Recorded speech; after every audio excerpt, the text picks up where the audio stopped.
बिस्मिल्लाहिर्रहमानिर्रहीम। खातिन हज़रात, मैं हूँ अख्तर अब्बास और आप सबको मेरा सलाम पहुँचे। आज का इशू उन ख़वातीन का है जिनको अल्लाह ने साहिब औलाद बनाया, 5-5, 6-6 बच्चों से नवाजा और ज़िंदगी को गुलो गुलजार कर दिया।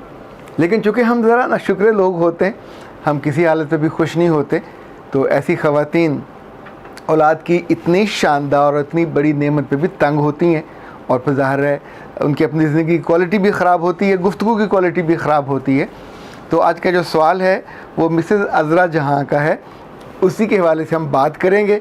मैंने सोचा सोने जैसे 3 गुर मैं आपको बताऊं कि जो मैंने मुख्तलिफ़ ख़वातीन के यहाँ उनको राइज देखा, क्योंकि जो चीज़ आज़मूदा हो, आज़माई हुई हो, उसको मानना आसान होता है और उस पर अमल करना भी आसान होता है, चूँकि लोगों ने वो करके अपनी ज़िंदगी को उजाला होता है, अपनी ज़िंदगी को बेहतर बनाया होता है। ये लिखती हैं कि मेरी छोटी उम्र में शादी हुई, अब मैं 28 साल की हूँ, पर मेरे 6 बच्चे हैं और इनको पालते, घर संभालते ज़िंदगी एक मशीन बन गई है। अब मेरे मियाँ ऊपर से कहते हैं तुमने अपनी हालत बिगाड़ ली है, जिस्म भद्दा बना लिया है, अपना ख्याल तक नहीं रखती, तुम्हारे साथ तन्हाई में वक्त गुजारने का और सेक्स का कोई मज़ा तक नहीं आता, प्लीज़ बताइए मैं क्या करूं। ये सोच सोच के सुड़ के मेरा बुरा हाल है, अपनी तरफ ध्यान देती हूं तो भी गुस्सा आता है। मिसेस अज़रा जहां, आप यूँ समझें उन हज़ारों ख़वातीन में से एक ख़ातून है जिसने हिम्मत की है इस बात को करने की, वरना आम तौर पे जहाँ 5-6 बच्चे हैं, मेजॉरिटी ख़वातीन ने अपनी वहाँ हालत बिगाड़ी होती है और उसके नतीजे में शौहर भी ना खुश होता है, बच्चे उससे ज़्यादा ना खुश होते हैं और आप तो सर से पाँव तक नाखुशी का एक मुरक्का और मजमुआ बने हुए होते हैं। पहला गुर जो आपको मैं बताने लगा हूँ, ये चूँकि मैंने अपनी क्लाइंट से, बहुत सारी जानने वाली ख़वातीन से पूछा, देखा और सीखा। लाइक एक ख़ातून ने बताया कि उनकी 17 साल की उम्र में शादी हुई, जिस दिन उनके यहाँ बेटा पैदा हुआ उससे अगले रोज़ उनकी वालदा के यहाँ बेटा पैदा हुआ और उनकी वालदा के यहाँ बच्चे पहले से भी मौजूद थे। जो उनकी सबसे छोटी बच्ची थी वो आमतौर पे कहा करती थी अपनी माँ को, mama please don't move, I will help you out, और जो आपको चीज़ चाहिए मुझे बताइए, वो भाग भाग के ला के उनको देती। अच्छा, दैट्स व्हाट वी से, इट्स ए ट्रेनिंग। आप अपने बच्चों की ओरिएंटेशन कैसी करवाती हैं। हमारे एक जानने वाला ख़ातून है, मिसेस औरंगज़ेब उनका नाम है, उनके 5 बच्चे हैं, बड़ी बेटी 11 साल की है, छोटा बेटा कुछ 9 साल का है। उनका एक असूल है जो आप सीखिए। वो कहती है मैंने अपने बच्चों को सालों से, बरसों से कभी खाना नहीं खिलाया। बच्चों को खाना खिलाना ज़िंदगी का सबसे मुश्किल काम होता है। एक बच्चा खा नहीं रहा होता, दूसरे को मुंह में लुकमे डालने होते हैं, तीसरे को ये चाहिए, चौथे को वो चाहिए, तो माँ उस लम्हे खप जाती है।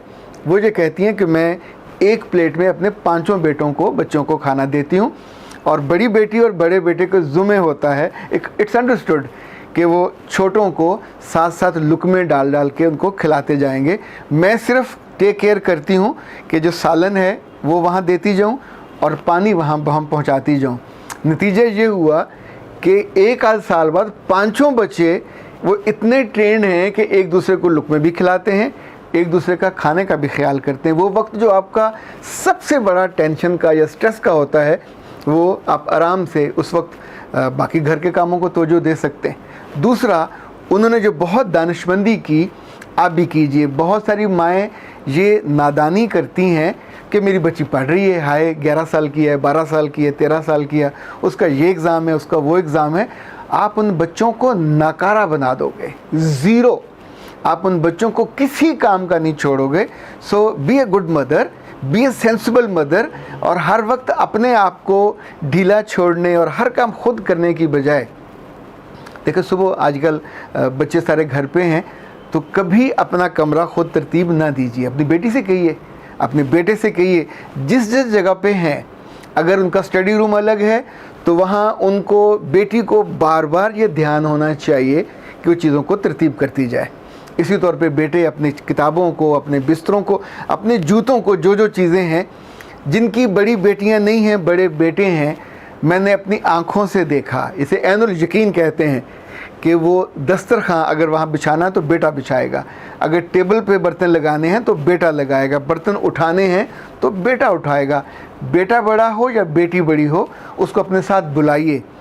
चाहे गिलास और छोटी छोटी चीज़ें धुलवाने वाली हैं, अगर आपके पास मेड है ओके फाइन, पर फिर भी इन बच्चों को कोई टास्क दीजिए, कोई काम दीजिए, ताकि इनके जो हार्ड पैर हैं वो न सिर्फ मजबूत हों बल्कि आपके साथ एक अलाइंड भी हों।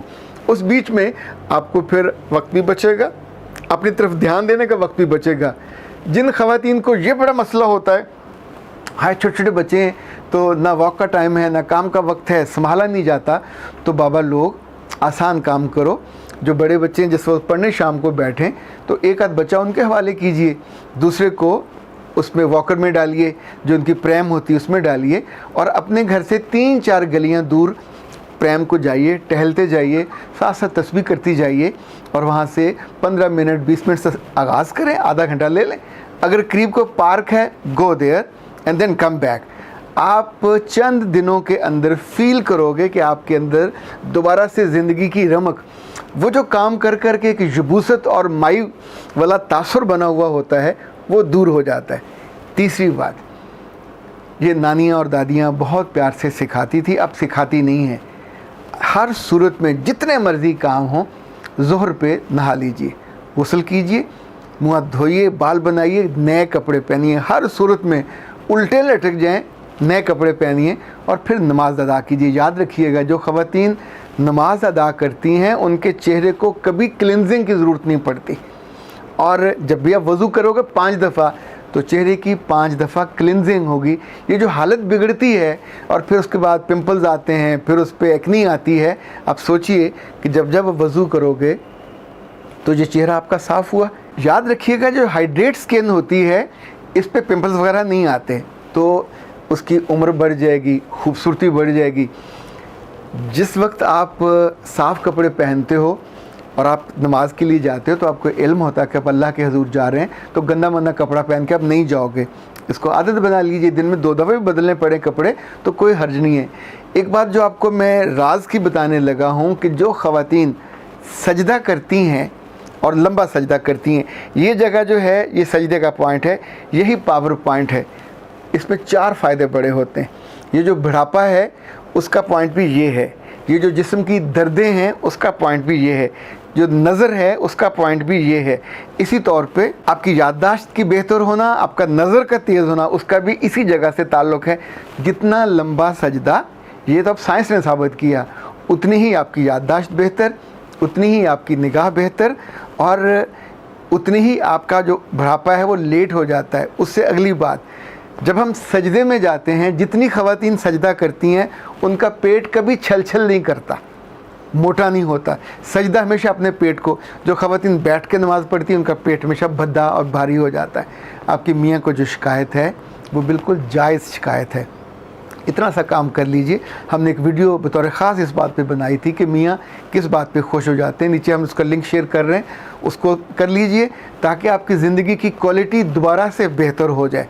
रब ने इतनी शानदार नेमत दी है, इसका शुक्र अदा करने वाले बने, और साथ ही मियाँ की जो शिकायत पे या मियाँ की ख्वाहिश पे और डिज़ायर पे, बजाय इसके कि आप अपने उस क्वालिटी टाइम को जो मियाँ के साथ गुजारें वो मेमोरेबल हो, बहुत उम्दा हो, आपका जिस्म खुशबू से आसूदा हो और ख़ुद आप भी ज़हनी तौर पे और जिस्मानी तौर पे वहाँ मौजूद हों, तो यूँ औलाद आपकी पावर बनेगी।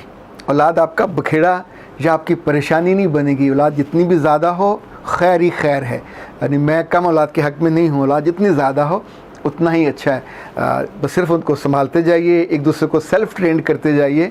दुनिया भर के जो अच्छे इदारे हैं, यूरोप के ख़ास तौर पे, वहाँ बच्चों को टॉयज़ से ना सिर्फ शेफ़ बनाना, खाना मैनेज करना, टेबल सिखाना सिखाते हैं, वो उनको अपना बेड ठीक करना, वो अपने घर के छोटे छोटे काम करना, अपनी बुक्स को ठीक करना, एक एक चीज़ सिखाते हैं। नतीजतन जैसे जैसे बच्चे बड़े होते हैं तो वो घर पे और आपकी ज़ात पे बोझ नहीं बनते, आपके लिए मसला नहीं बनते, बल्कि जब आपकी निगाह पड़ती है उनके कमरों पे, उनकी चीज़ों पे, उनकी किताबों पे, तो ख़ुद आपके मियाँ की भी आपकी तरजीह अव्वल मियाँ है। उसके बाद आपकी जो घर की तरजीह है, जब मियाँ घर पे ना हो तो फिर ज़ाहिर घरदारी और बच्चे हैं। बैलेंस रखना ये खूबसूरती है ज़िंदगी की। सोना इसलिए अहम होता है, चमकता है, आपका मुकद्दर चमके, आपके दिन चमके, आपकी रातें चमके, आपकी आंखें चमके। अख्तर अब्बास को इजाज़त दीजिए। अस्सलाम वालेकुम।